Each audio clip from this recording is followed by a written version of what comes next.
আর এই যে তরকারিটা 1 minute 1 মিনিট বলছে। আচ্ছা আমরা খেতে থাকি। বেশি নরম হয় না আর কি, একদম চরচরা। গোশটা, মাংসটা, মুরগির মাংসের ঝোলটা জিরার গুঁড়া দিয়ে দিছি। এটা দিয়ে জাস্ট একটু নাড়াচাড়া দিয়ে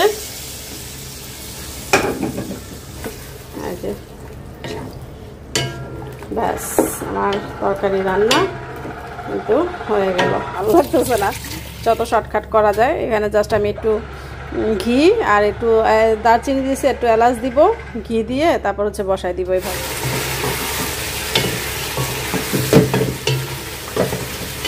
আর যারা এরকম একদম ভুনা ভুনা পছন্দ করেন এরকম। আসসালামু আলাইকুম, কেমন আছেন সবাই? আল্লাহর রহমতে নিশ্চয়ই ভালো আছেন, আমরাও ভালো আছি আলহামদুলিল্লাহ। তো রাশিদা দিনলিপি থেকে আবার চলে আসলাম নতুন একটি ব্লগ নিয়ে। আর আজকের ব্লগে দারুণ একটা রেসিপিও আপনাদের সাথে শেয়ার করব। এগুলো হচ্ছে মালয়েশিয়ার কাম্পুং মুরগি। কাম্পুং মানে দেশি বড় মুরগিগুলো আমি কিভাবে রান্না করি। আজকের রেসিপিটা কিছু ট্রিক্স, কিছু টিপস আছে কিভাবে মুরগি রান্নায় বেশি মজা হয়, কি কি স্পেশাল মশলা আমি দেই, আর রান্নার শেষে স্পেশাল একটা বাগার দিই যেটা মুরগির স্বাদটাকে দ্বিগুণ করে দেয়। তো সেটাও আপনাদের সাথে শেয়ার করব। পুরো ভিডিওটা দেখতে থাকবেন। আপনারা অনেকে রেসিপি চান, তা আপনাদের উদ্দেশ্য করেই আমি রেসিপি দেওয়ার চেষ্টা করি। তো আপনারা যদি আমাকে একটু সাপোর্ট করেন, ভালো একটা ভিউ হয় রেসিপিগুলোতে, তাহলে কিন্তু আমার আগ্রহটা দ্বিগুণ হয়ে যায়। তো আপনারা আমাকে সাপোর্ট করবেন। আপনারা প্লিজ পুরো ভিডিওটি দেখবেন। ভিডিওটি ভালো লাগলে আপনারা শেয়ার করে দিতে পারেন। তো দেখতে থাকুন আমার আজকের রেসিপিটা। আসলে পুরো রেসিপিটা না দেখলে বুঝবেন না। অনেক মজার একটা রান্না, এভাবে একবার ট্রাই করে দেখবেন। আশা করি আপনাদের কাছে অনেক ভালো লাগবে। তাহলে লাইক দিয়ে দেখতে থাকুন আমার আজকের ব্লগ। এখন মাংসটা বসায় দিব, পাতিলা বসায় দিলাম। আর এখন দিয়ে দিচ্ছি হচ্ছে বেশ কিছু তেল। আর আমি তো অলিভ অয়েল খাই, অলিভ অয়েলটাই দিচ্ছি। এই হচ্ছে দারচিনি, এলাচ আর কালো এলাচ একটু ছেঁচে নিলাম আর কি, দিয়ে দিলাম কয়েকটা লং। আর এখন দিব হচ্ছে তেজপাতা, দিয়ে দিলাম তেজপাতা। তাহলে এটা হালকা সুন্দর একটা ফ্লেভার বের হলে আমি পেঁয়াজটা দিয়ে দেবো। এটা পেঁয়াজ কেটে নিয়েছি, দিয়ে দিলাম পেঁয়াজ কুচিটা।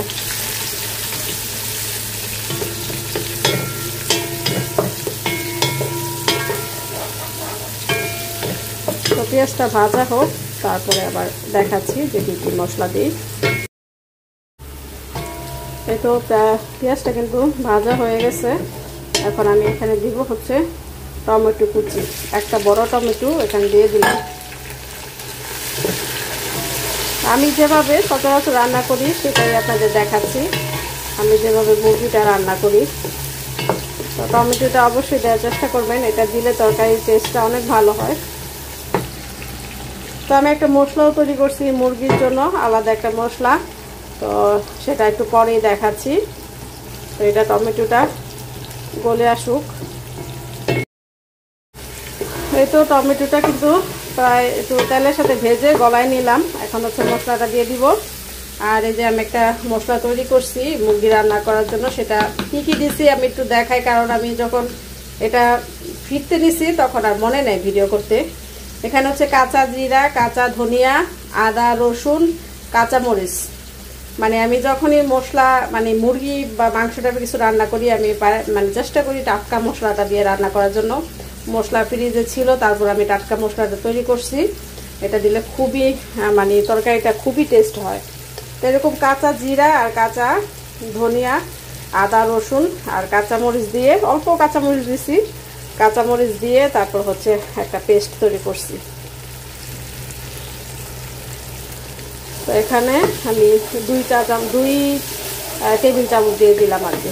একটা বড় মুরগি তো, আর বেশি মশলা দিব না, চিন্তা করতেছি একটু পাতলা মশলা মানে পাতলা ঝোল থাকবে, এই জন্য অল্পই মশলা দিলাম। এই মুরগিটা পাতলা আলু দিয়ে পাতলা ঝোল খুবই মজা হয়।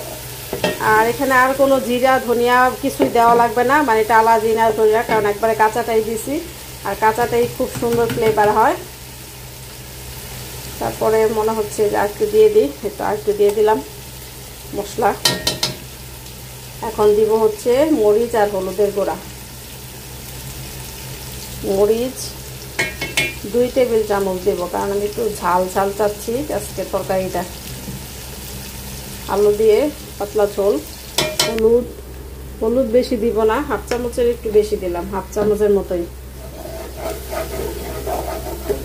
এখন পানি দিয়ে মশলাটা ভালো মতো কষায় নেব।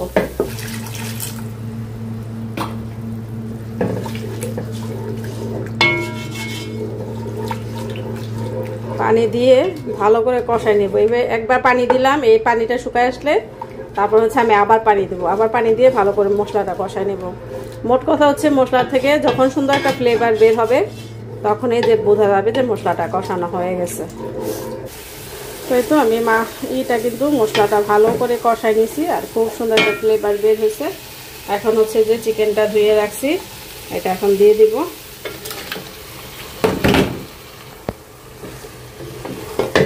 চিকেনটা ভালো করে ধুয়ে তারপর ঝরা দিয়ে রাখছিলাম। এখন হচ্ছে চিকেনটা ভালো করে কষাবো।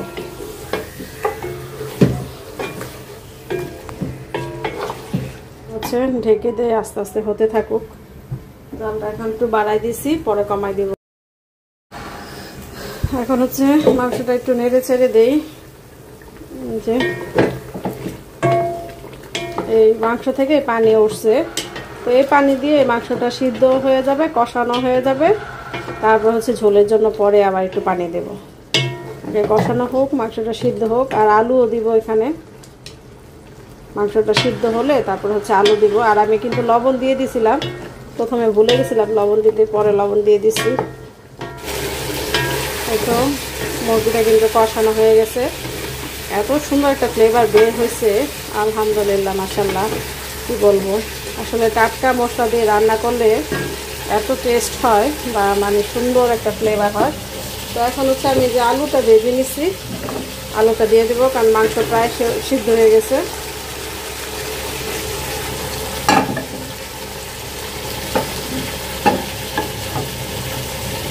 দিয়ে আলুটা দিয়ে একটু কষাবো।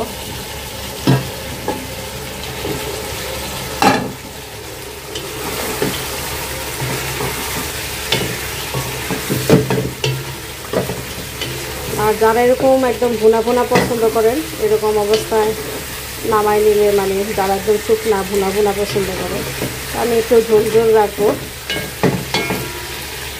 একটু পরে হচ্ছে পানি দিয়ে দেবো। তাই তো ঝোলের জন্য পানি দিয়ে দিলাম। তো মাংস তো প্রায় সিদ্ধ, আলুও প্রায় সিদ্ধ হয়ে গেছে, আর একটু সিদ্ধ হবে। তো এখন ঢেকে দেই। তারপরে হচ্ছে একদম শেষমেশ আরেকটা স্পেশাল মশলা দেওয়া বাকি আছে, সেটা দিলে এটা মানে ফ্লেভার, তরকারির টেস্ট দ্বিগুণ হয়ে যাবে। সেটা কি একটু পরেই দেখাবো, এটা আগে হতে থাক। তো তরকারিটা হয়ে আসলে আমি শেষমেশ একটা বাগার দিব, মানে এটা হচ্ছে যে পেঁয়াজ বেরেস্তা করতেছি। এখানে আরো 2টা মশলা যাবে, অবশ্য প্রায় হয়ে আসছে পেঁয়াজ বেরেস্তাটা। এখন দিব হচ্ছে কিছু এলাচ। এই যে এলাচ আমি একটু ছেঁচে দিছি আর কি। এলাচটা শেষমেশ আর কি পেঁয়াজের সাথে একটু ভাজবো। তারপর হচ্ছে এখানে একটু জিরা দিব। এটাই হচ্ছে স্পেশাল মশলা, স্পেশাল বাগার বলতে পারেন। এটা শেষমেশ তরকারিতে দিলে তরকারিটা খুবই মজা হয়, সুন্দর একটা ফ্লেভার হয়। এই এলাচটা এখানে একটু পেঁয়াজের সাথে ভাজবো। তারপর হচ্ছে এখানে একটু জিরার গুঁড়া দিয়ে দেবো, টালা জিরার গুঁড়া। এই যে আমার তরকারি কিন্তু হয়ে গেছে প্রায়। এই যে তেল উপরে ভেসে উঠছে, আর এই যে সুন্দর পাতলা পাতলা একটা ঝোল আছে। তো যেমন আমি রাখতে চাচ্ছিলাম ঠিক তেমনই আছে। এখন হচ্ছে এই যে বাগারটা দিয়ে দিব। এই যে বাগারটা করে নিয়েছি, জিরার গুঁড়া দিয়ে দিছি। এটা দিয়ে জাস্ট একটু নাড়াচাড়া দিয়ে জালটা বন্ধ করে দিব। এটা দিয়ে আর বেশি জাল দেওয়া লাগবে না, এই বাগারটা দিয়ে। এই যে ব্যাস, আমার তরকারি রান্না কিন্তু হয়ে গেল। কি সুন্দর ফ্লেভার বের হয়েছে, আলহামদুলিল্লাহ, মাশাআল্লাহ। তো এইভাবে ট্রাই করবেন। এই যে আমি জালটা বন্ধ করে দিলাম আর এই যে ঢেকে দিলাম। এটা 5 মিনিটের মধ্যে আর ঢাকনাটা উঠাবো না। আর এখানে এই যে মাংসটা তো ঢেকে দিয়ে আসলাম। এখানে হচ্ছে পোলার চাল ভিজাইছি, মানে ধুয়ে ভিজাই রাখছি। এটা এভাবেই বসাই দিব আমি। আজকে আর কোনো কষানো বা পেঁয়াজ ভাজা টাজার করবো না, মানে ভালো লাগতেছে না, যত শর্টকাট করা যায়। এখানে জাস্ট আমি একটু ঘি আর একটু দারচিনি দিয়েছি, একটু এলাচ দিব, ঘি দিয়ে তারপর হচ্ছে বসাই দিব। এইভাবে পানি সহ বসাই দিব, সুন্দর মতো হয়ে যাবে। এটা আর কষাবো টসাবো না, অল্প একটু বসাইলাম। তো এরকম আলু দিয়ে পাতলা ঝোল দিয়ে সাদা পোলাও দেয় কিন্তু খেতে খুবই মজা। এই জন্য ভাবলাম যে একটু পোলাও বসাই। ফ্রিজে ভাত আছে, সাথে গরম করে নিলে হয়ে যাবে। তো অল্প করে, এর জন্য অল্প করে বসাইছি, এখন বসাই দিব। এই তো পোলাওটা বসিয়ে দিলাম। এই যে এখানে একটু ঘি দিয়ে দিছি, তারপর হচ্ছে সব রকমের গরম মশলা আর একটু পেঁয়াজ বেরেস্তা দিয়ে দিছি। বাস একবারে হয়ে যাবে। এটা ভাজাভাজি বা কষাকষির কোনো ঝামেলা নাই। আর এই যে তরকারিটা এত সুন্দর ফ্লেভার বের হয়েছে, আলহামদুলিল্লাহ।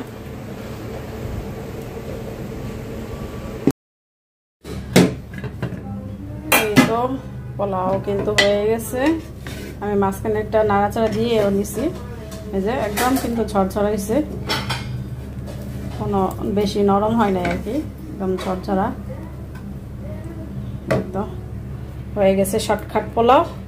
আর হচ্ছে এই যে গোশটা, মাংসটা, মুরগির মাংসের ঝোলটা।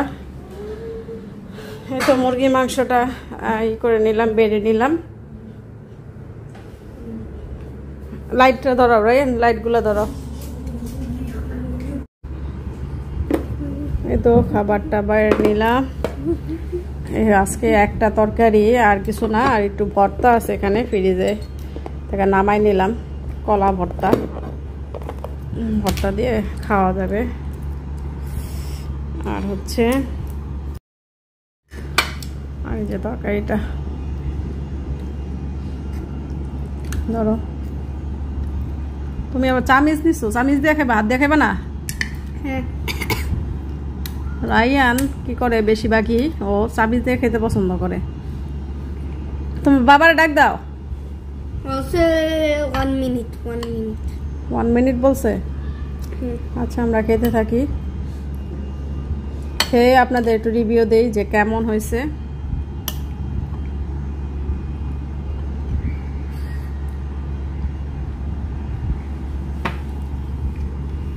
আর সাথে লেবু, কাঁচামরিচ নিয়ে নিলাম। রায়ান খেয়ে তারপরে হচ্ছে বলো কেমন হয়েছে। আজকের তরকারিটা দেখেই বোঝা যাচ্ছে যে অনেক মজা হয়েছে।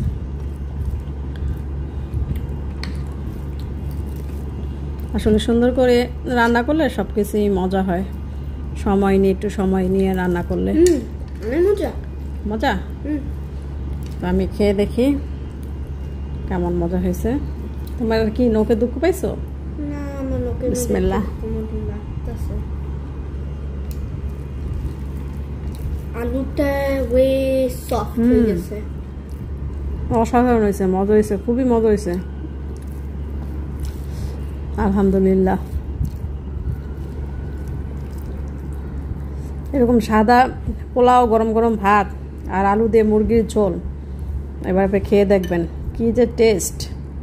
আমার অনেক দিন ধরেই খেতে ইচ্ছে করছিল এমন গরম গরম পোলাও দিয়ে, একদম গরম তরকারি, ধোয়া ওঠা পোলাও, মানে মাত্রই রান্না করলাম, মাত্রই খেতে বসলাম। তো ঠিক আছে, খাই। রায়ান বলো, সত্যিই ভালো হয়েছে? হ্যাঁ, রায়ান খাচ্ছে। তো ঠিক আছে, পর আপনাদের সাথে আবার কথা হবে, খাওয়া দাওয়া শেষ করি।